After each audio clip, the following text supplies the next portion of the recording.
Lorsqu'on m'a proposé de m'envoyer 51 BD et de toutes les lire en 2 mois, bah forcément je l'ai pris un peu comme un défi, mais aussi comme une grande chance de passer la tête dans des BD pendant 2 mois. Donc c'est pour ça que j'ai accepté.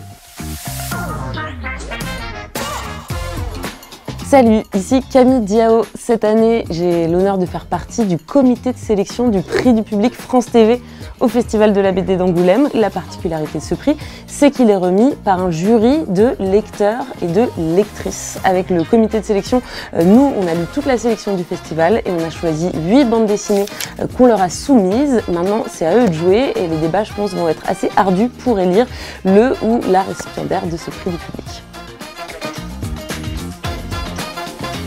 C'est à la fois un outil de travail, puisque j'ai un peu pris l'habitude dans les émissions que j'anime de recommander des bandes dessinées qui permettent de prolonger certains des sujets politiques ou sociétaux qu'on traite dans des émissions. Je trouve que la BD, c'est souvent un bon biais pour amener un éclairage avec un autre regard sur ces thématiques-là.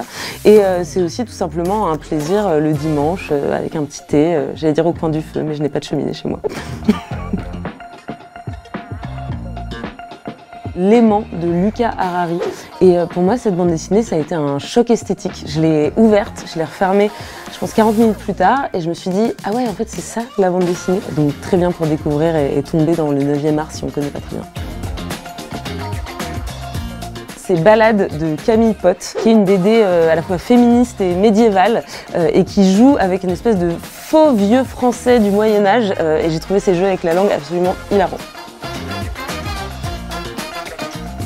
La vie pleine de joie du triste chien Cornelius, qui est une bande dessinée qui raconte une histoire tout en traversant toute l'histoire de la BD, de Tintin à Mafalda, en passant par les comics américains des années 80. Donc si on n'est pas convaincu à la fin, c'est que c'est vraiment pas fait pour nous. Il y a une BD assez extraordinaire qui est sortie il y a quelques années qui s'appelle Les Peaslee de Jérémy Moreau, qui est un voyage dans les paysages de l'Alaska, en même temps qu'un voyage dans la vision du monde et la philosophie des peuples autochtones du Grand Nord américain. Rendez-vous le 1er février pour découvrir quelle BD a gagné le prix du public France Télévisions.